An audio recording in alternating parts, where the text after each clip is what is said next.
What's up, guys? Welcome to the Behind the Golf Brand podcast. This week, I have a really good friend of mine. I've probably been friends for about 4 years. My good friend Briston Peterson from OnPoint Golf Ball Markers. OnPoint's a really sick brand, really innovative. Briston's a really smart guy, and he designed it all himself. And they're blowing up for the last couple of years. So I thought I had him on the show. So welcome to the show, Briston. Hey, Paul, how you doing? Good. All right. So where are you located? OnPoint is located in Basalt, Colorado, just about 20 minutes outside of Aspen, Colorado. Now, how long have you been playing golf? I've been playing golf since high school, literally. But my sport growing up was soccer. I played team sports growing up, and I sort of stumbled into golf um, through my Uncle Billy Corba, who was a top amateur golfer out of Binghamton, New York. He's the one who introduced me to golf. So, are you a golf pro?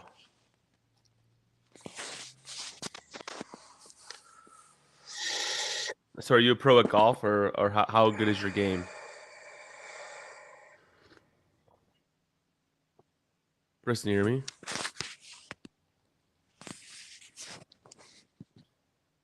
Yo, Briston. No, we lost Briston. We lost Briston, but that's okay. He'll be right back. He's in his car, as you guys saw.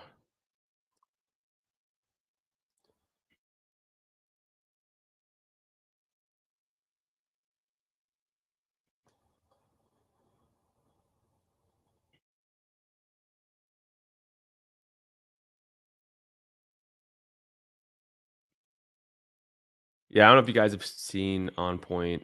It's this coin.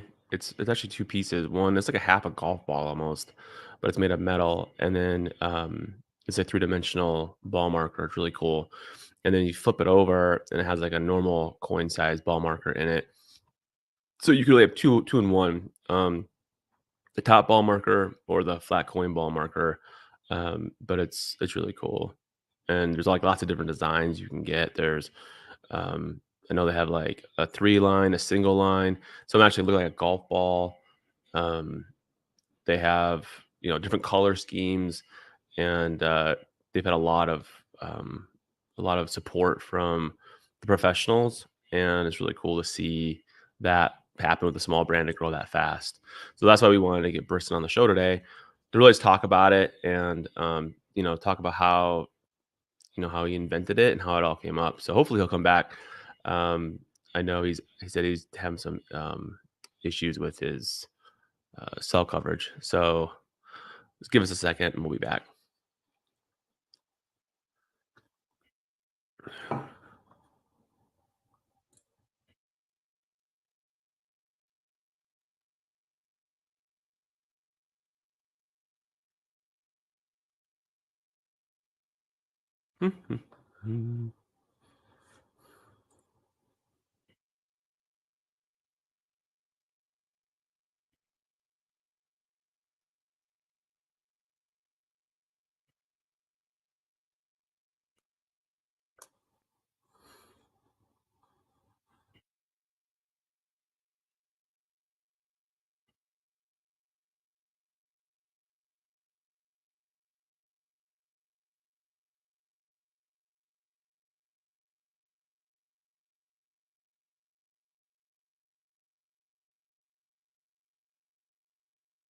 I'm gonna put my settings while we wait. Yes, let me know what you guys think of these settings.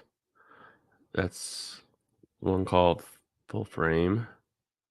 There's full frame 2. That looks, I don't like that one. Alt, what's that looks like? No, I don't like that either. What's that? Let's see what this one does. Block. Oh, not like that. Minimal. That's pretty cool. Classic. Too big. Bubble. I don't like that either. Mm-mm-mm. There's some backgrounds too while we play. Oh, that's cool. What about that one? That one.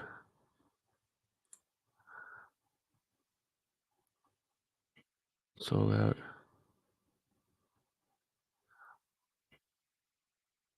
All right, Briston's back. Hey, is this live or are you being recording? Are you recording this and editing it? This is live, man. This whole thing's live. It's a live stream, and Briston's like bailing in the middle of live stream. No, no, look, I got 4 bars. I'm in the middle of a construction job site, so I'm sorry, dude. Yeah. I'm like doing like a song and dance routine. I'm like tap dancing and Sorry about that, but I got 4 bars on my phone, and it's I think we should be good. I drove to uh, a better spot. it's all good, man. Don't worry about it. All right, so my last question to you is are you a professional golfer? No. I'm a professional home builder. So Far from a what's your far handicap from a though? far from a professional golfer. What's Right your now, I'm at my low has been a 4.2 index, but right now I'm a 7.1 index. Holy crap. Courses are just starting to open up here in Colorado. That's where I'm based out of, and that's where my primary residence is. So, literally, courses are just starting to open. So hopefully by the season I'll get back to a 4.2, but not That's a still really professional. low. I would love to be a 4.2. I mean, dang. You must have a really good Yeah. short game.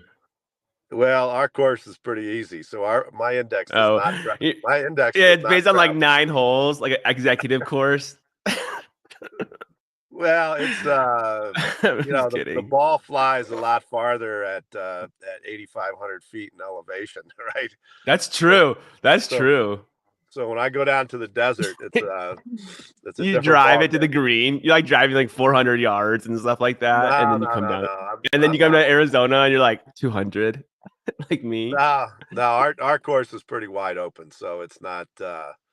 You can spray it around a little bit, but it's a good track. It's a Nicholas signature track. It's called Aspen Glen up here in Carbondale, Colorado, and it's a good golf course. I'm just kidding. But so I hover right around a 7 index. That's awesome. I'm gonna pass you someday. I wanna All someday right, is my goal. you want Yeah, to put yeah, money? You want to yeah. put money Hell on that? no, man. No, no, no, no, no. Let's. I'll bet you an on-point golf marker. All right, I got some. I got some too. I got some for you. This is, no, Bristol and I have known each other for a long time, so you guys can tell like we're buddies. So all right.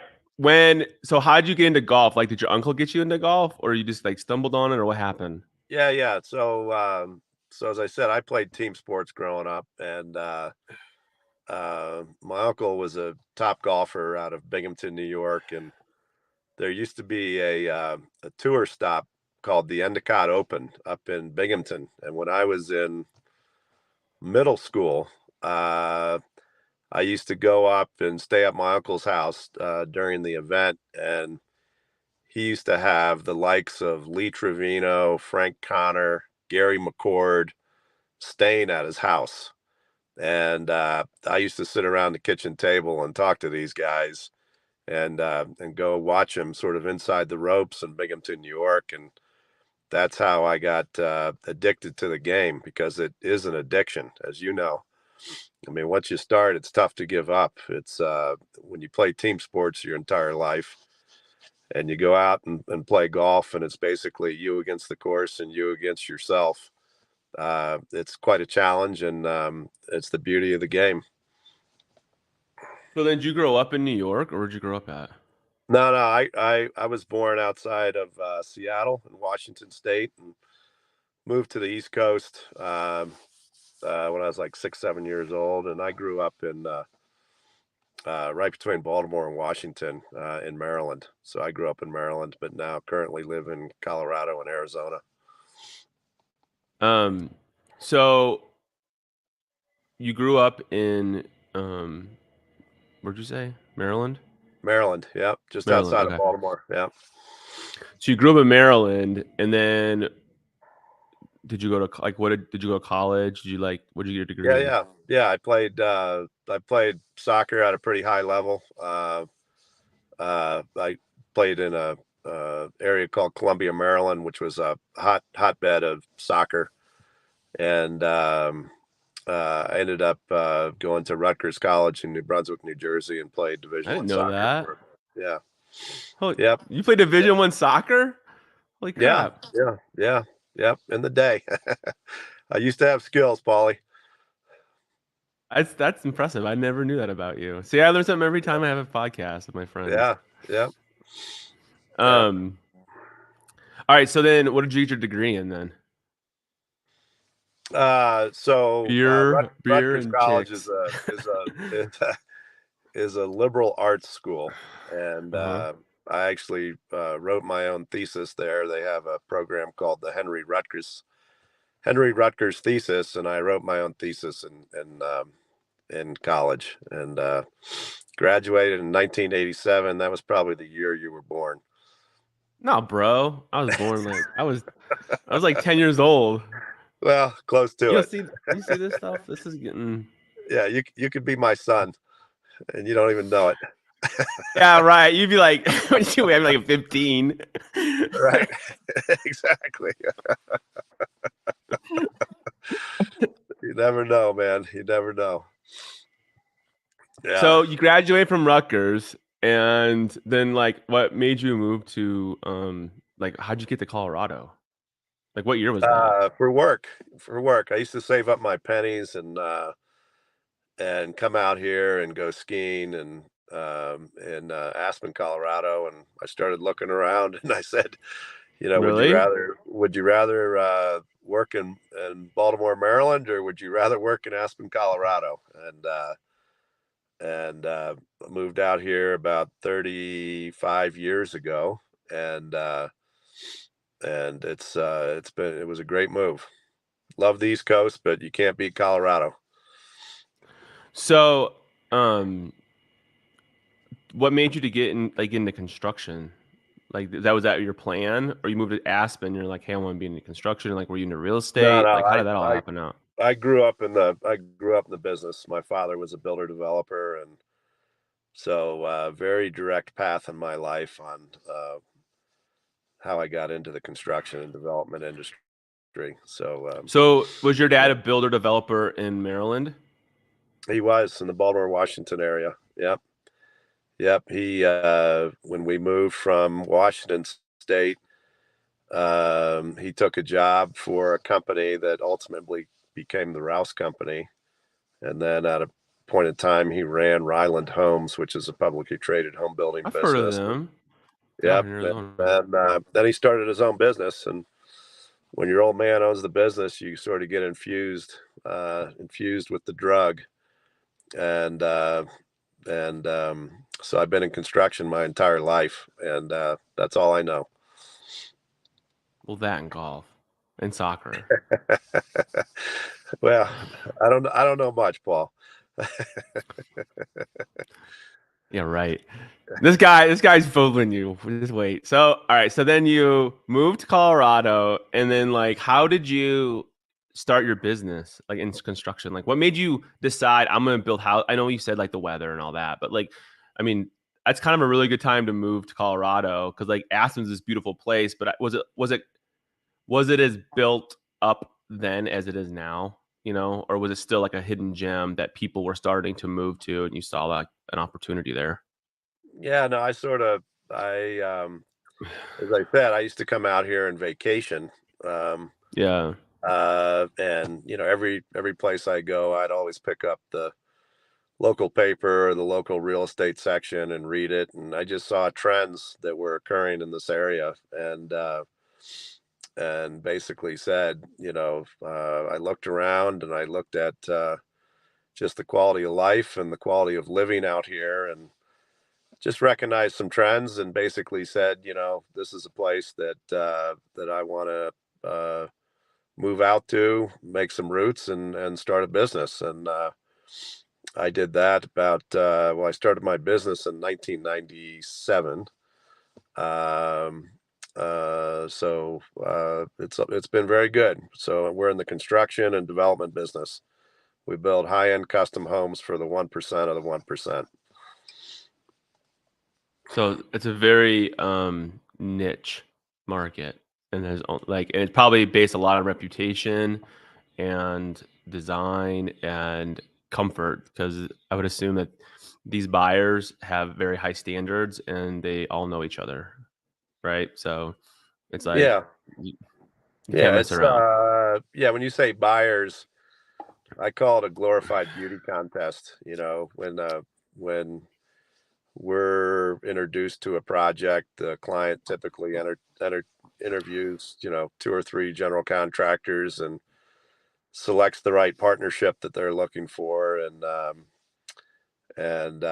so we partner with our customers, and specialize in high-end construction and high-end home building, and, so we don't do too many speculative projects. We work for end users. That's cool. So at any one time, like how many houses do you have going on? We're a medium-sized company. When I say medium size, we carry a large footprint in our market, but we typically have anywhere from 8 to 12 projects going on at any given time is the size company we are. I couldn't imagine what these houses look like, or even just the views that these have and the Yeah. extravagance. I mean, I've seen like real estate listings for houses before, like in that area, and like for the ultra wealthy, and you're like, holy crap, like I don't know, their bathroom like has a huge window that goes out to like the mountains and stuff like that. Like Yeah, we do my a lot of bathroom has a fun. view of the shower. Yeah, yeah. No, we do a lot of fun things. So, it's a pleasure, working on challenging projects and building dreams. That's what we do. So, it's a fun So process. when did you have the idea for OnPoint? Yeah, so, it was a number of years ago, actually, when I met you. A buddy of mine and myself, his name's James Verna. His nickname is Ribs. Um, Basically, we wear prescription glasses when we play golf, sunglasses, and figured out there has to be a better way to mark your golf ball. And how are you supposed to look at a flat coin or a flat poker chip that's a two-dimensional object, and basically designed, trademarked, and patented the OnPoint golf ball marker, which is a three-dimensional ball marker that has an XYZ axis, and it simulates a ball. It's dome shaped, and it has a removable coin, a 28 millimeter removable coin on the bottom of it. And so it started with an idea, and it's grown into a company and grown into a business. And that all started a number of years ago, actually, when I first met you. That when Um, you guys started it, when you came to market like 4 or 5 years ago? yeah, yeah. I mean, we're sort of dabbling around, and all of a sudden, this idea became a real business and became a niche in the market, because I like to say that we own the space. We own the three-dimensional space between the putter head and the golf ball. And it's something that nobody in the game of golf has ever addressed. Yeah, there's a lot of different ball markers and Yeah, they're all customization. flat. Yeah, Yeah, yeah. all kinds of stuff, um, but it's literally, when you look at the alignment technology that's put on a golf ball, or the alignment technology that's put on a putter head.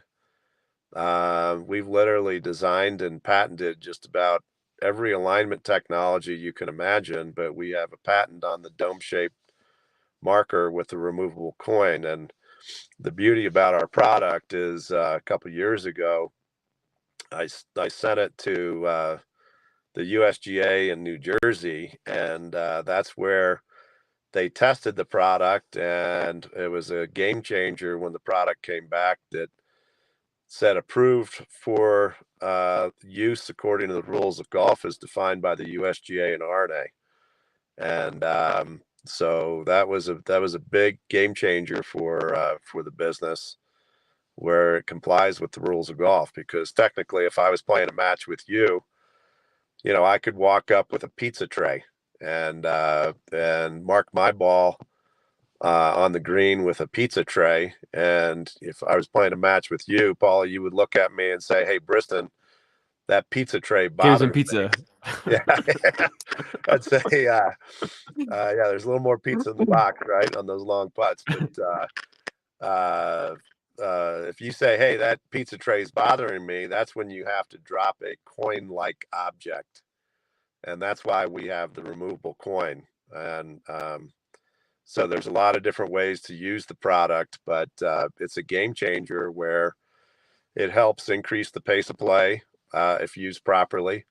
Number one. Number two, it creates a term in sports that's called marginal gain. So if I'm using an on-point marker and you're using a flat poker chip or a coin, I just created marginal gain over you through a process called spatial acuity, meaning that the more I engage with a three-dimensional object and you engage with the two-dimensional object, and I'm more confident with my intended putting line, I just created more marginal gain over you. And the entire golf industry is built on that term, marginal gain, right? Probably like any other sport I've ever seen. And putting is about line and pace. And if you're more confident with your intended line, you're going to be more confident in your putting stroke. And if I can eliminate, a three putt or make a long birdie putt, or fundamentally take one or two strokes off my score by using the on-point marker, I just created marginal gain over you. And so, you know, Advantage. it's an advantage, and it complies with the rules of golf. And Well, also too, especially too, like by you complying with the rules of golf, then it can be used on tour, right? And without yeah, anybody having to yeah, it, bitch it, about it, it.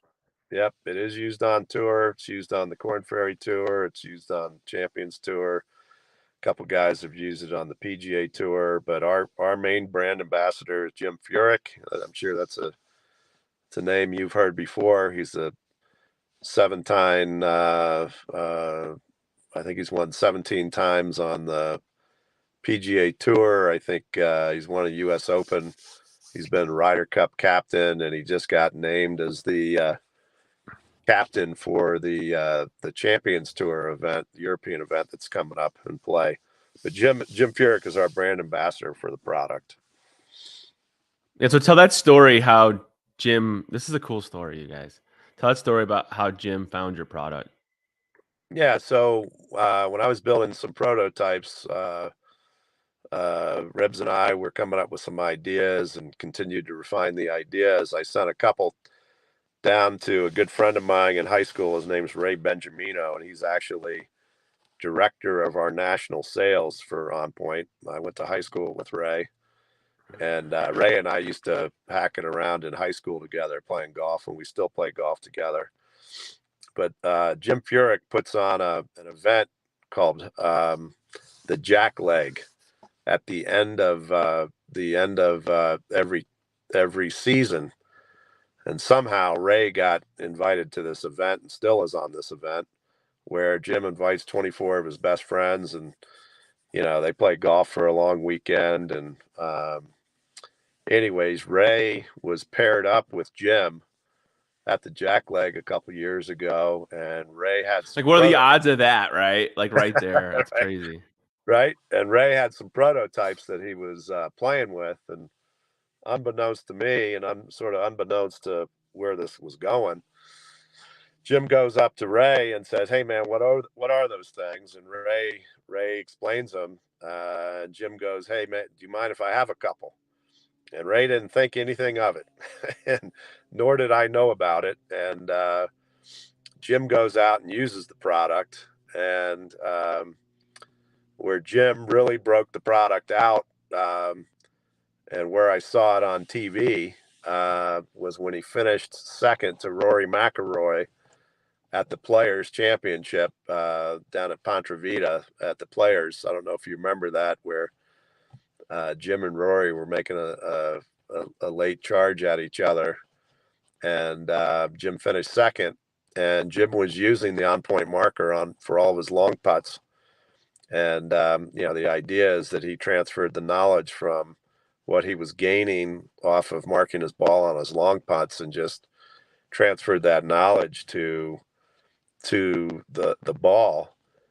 And I think the average stroke at that time, I want to say, was like $68,000 on what a stroke means. It's probably worth a hell of a lot more today, but I'd be curious to see what that stat is on the PGA Tour. But anyways, uh, Jim ended up using the product. I ended up getting a call from Andrew Whitlib, who is Jim Furyk's agent. He's been his agent since day one. Andrew runs a company called GSE Worldwide, which is one of the largest sports marketing companies in the world. And Andrew calls me up and says, "Hey, this is Andrew, and I'm Jim Furyk's agent." And I about dropped the phone. I'm like, I'm like, okay, how can I help Yeah, you you? want to build a house? Yeah, I thought we were building a house, but next thing you know, we're talking about. You're like quoting them. Well, we could do this drywall here. You're like, no, bro. Yeah. So, anyways, that's how it all started. And so Jim's our brand ambassador, and his face is well known in the game of golf. He brings immediate credibility to the product. He's very, very well respected on tour, the Champions Tour, and he's respected all around the world for his accolades. And he's a true gentleman and a true professional. And I can't think of a better brand ambassador for our product. So when did all that happen? Like right away? Like before it launched? Was Jim already Yeah, kind of no, like that on happened right board? around when the Players was. So I'm trying to. I got my years. 17, 16, Yeah, 17, I can't. 18, I'd have somewhere to in look there. it up. I can't remember what I did yesterday, Paulie. So, That's all uh, right. You're getting up there in years. right. So, So, I mean, where where have you gone, I guess, with the OnPoint? Like, tell me about. So you guys come up with OnPoint. Jim becomes an ambassador. You build a website, and then for the entrepreneurs out there, like how does one or what? How did you like move the needle? You know what I mean? Like how did you get it out there so people see it and use it and yeah. So how the product has evolved. First of all, we've refined the product. Our number one seller is the 3 rail, and I don't know if you remember. I think it was the same trip that you and I went to the PGA show in Orlando. And if you Yeah, go to before our, COVID. yep, if you go It was like to, 2 months before COVID. yeah, if you go to our Instagram account at onpointgolf.us, what you'll see is the building of a business, right? And you'll see a post in there that I posted. And I don't know how to use Instagram. I still run it today. But this was the time when Callaway released the triple track, and we released the 3 rail. And there's a picture that I took literally on the carpet of the PGA show, and I wrote in the post, "Great minds think alike." And because Callaway gave me a little 2-pack of the triple track, and I said, I don't know, can't remember the guy I was talking to at the time. And I said, "Oh, really?" And I pulled out of my pocket a 3 rail OnPoint marker. It didn't have the exact same color scheme. It had 3 red rails at the time. And the guy looked at me like I was from outer space. He's like, Really? where the hell did you come up with that? And that show, I had a meeting with the muckety mucks at Callaway, and Sean Toulon, who does their putterhead designs and things like that. And I'm just a dumb contractor going to a PGA show, and So anyways, we start coming out with a handful of brands. We start spreading the company word of mouth because, golf is a very, um, I don't know what's the word for it, but it's a very it's a business that, when you stand on the first tee and I stand on the first tee and I say, I look at you and you got new shoes on or you got a new grip or a new putter or whatever the hell you got. I look at you and say, "Hey, Paulie, where'd you get that? What is that?" Right? So, and I've seen this in work where I've gone out and have strategic brand ambassadors scattered around the country using the OnPoint marker, and we're now reaching a mass where the customers are actually selling the product. And Which is always your plan, wasn't it? Like I remember you yeah, like you want it out there. You want people to see it, and they're like, "Wait, what's that?" And that I think that's yeah, really important for people to hear that. Like this was, you know, the strategy here was to get it out there because it would sell itself once it got out there in masses. People are like, "Oh, what's right. that? What's that?" Because it's a new product that no one's ever seen, right? And so it's like, That's right. That's right. So this is I really get, smart. yeah, I get it in the hands of, strategic stakeholders. First of all, you got to believe in the product to use it, number one, right? And so I have some people in Florida. I got some top caddies down at Stream Song using the product. I got, Nick Bradley, who's one of the top teachers out of North Carolina, using the product. I got some guys, down in Arizona using the product. I got Jim Furyk using the product. I got some guys in California, guys in New York, some women as well on the LPGA tour, and so just the idea is get the product in the hands of the users, right? And once people understand how to use the product and how to implement it into their putting routine, they'll find that it's a game changer. For example, I got a guy by the name of Doug Rohrball. His license plate says one putt. I mean, he's one of the best putters in Colorado. His name's Doug Rohrball, and he's a top senior player in Colorado, and he will not tee it up without an on-point marker. So the goal is, all right, I'm going to the golf course. I got my golf clubs, check. I got my shoes, check. I got my hat, my visor, check. I got my glove if I wear a glove, check. Oh, do I have my on-point marker? Shit, I can't putt without my on-point marker. So I'm really trying to change the way people think about marking their golf ball. And this is an industry that's over 100 years old, as we know, and nobody's really focused on this space Ever. ever. And so it's a Not until totally the last different. couple of years. I mean, really, Yeah, you yeah, know. yeah. So it's a I mean, game you can draw changer. lines on your ball and whatever, but Yeah. So it's just transferring the knowledge that you take from your marker to your ball. And if used properly, it will help increase the pace of play on greens, especially with us amateurs. So you don't necessarily need to be a line putter to use it, Paulie.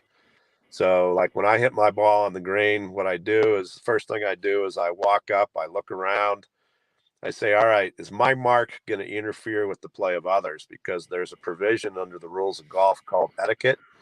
And if you know your mark is not going to interfere with the play of others, like I said, you could put a pizza tray down.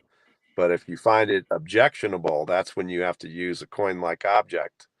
So the first thing I do is look around and make sure that my mark will not interfere with the play of others.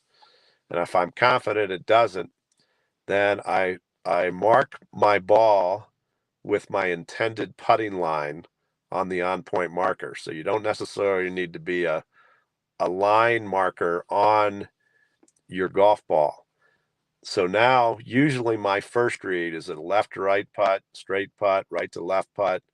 Usually your first read is your most accurate read, and that's very true with us amateurs. So now I've picked an intended line. So I have a point of reference, right? So now I have a point of reference so that while I'm waiting my turn, cleaning my golf ball, Instead of watching birds fly overhead or looking around, I'm now forcing myself to engage with my intended putting line. And all while waiting my turn, I use that initial point of reference, and it's a three-dimensional object versus a two-dimensional object. So there's a lot of medical studies on how your brain processes a three-dimensional object versus a two-dimensional object through a process called spatial acuity, right? And if I am more confident with my intended line, now all as I do is I put my ball in play with my intended line, and I transfer that knowledge from the on-point marker to the golf ball. And now I just have to do is focus on executing my pace, because now I already have confidence in my line. I just have to have more confidence and execute my pace properly. So that's pretty much how the product works. If you go to our website, onpointgolf.us, you'll see a tutorial video, actually a video by Jim Furyk, and you'll see an animation video that we produced with Jim Furyk. And then if you go to our Instagram account at onpointgolf.us, you can see some tutorial videos that Nick Bradley has put up on Instagram.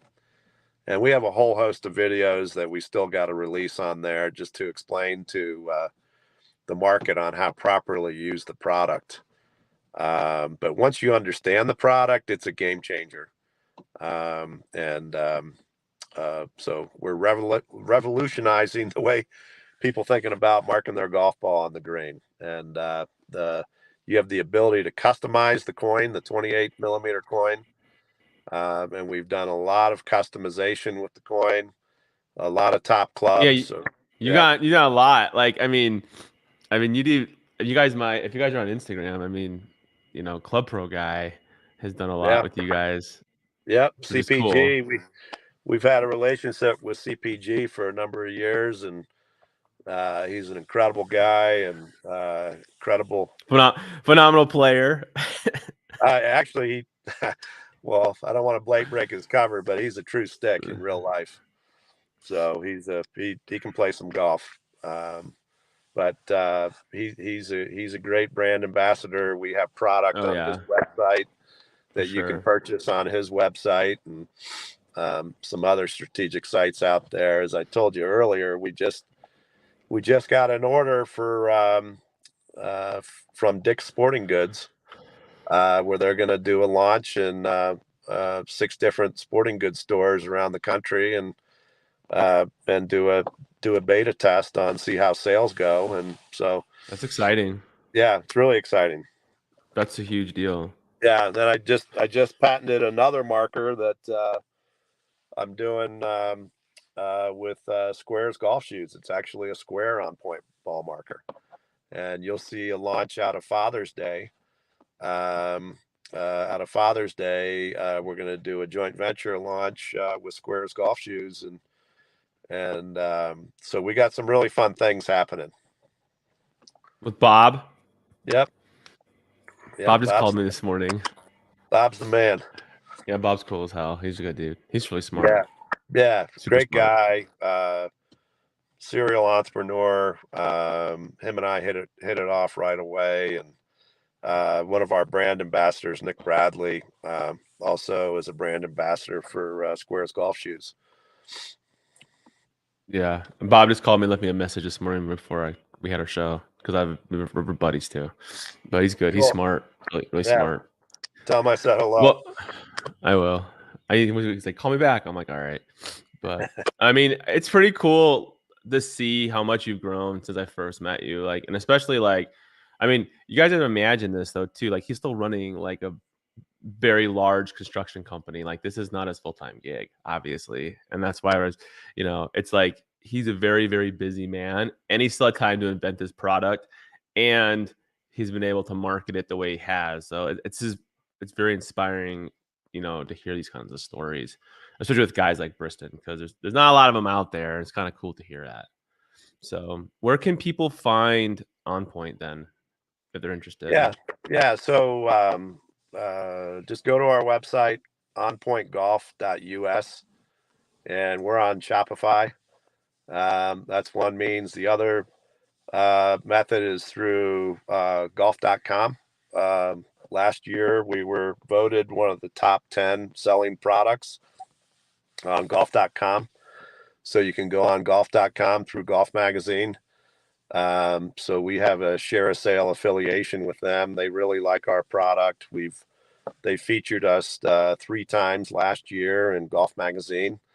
And so either golf.com or onpointgolf.us. You can go on there and you can look at our different SKUs that we have. And in the event that you want something to be customized, there's a link on the bottom of the website to my personal email, and I can help you customize the removable coin or the marker for your specific golf event, corporate charity, or corporate sponsorship, or you name it. So it's That's all there. cool. Yeah. Well, thank you so much for being on the show, Yep. and being a good friend of mine for all these years. I really appreciate all the support you've given me and our friendship. And you guys gotta check out OnPoint. It's the real deal. It really does work. You will lose strokes on your game. And thanks for being on the show. All right, Paul. Good seeing you, man. Look forward to catching up next time I'm in Arizona.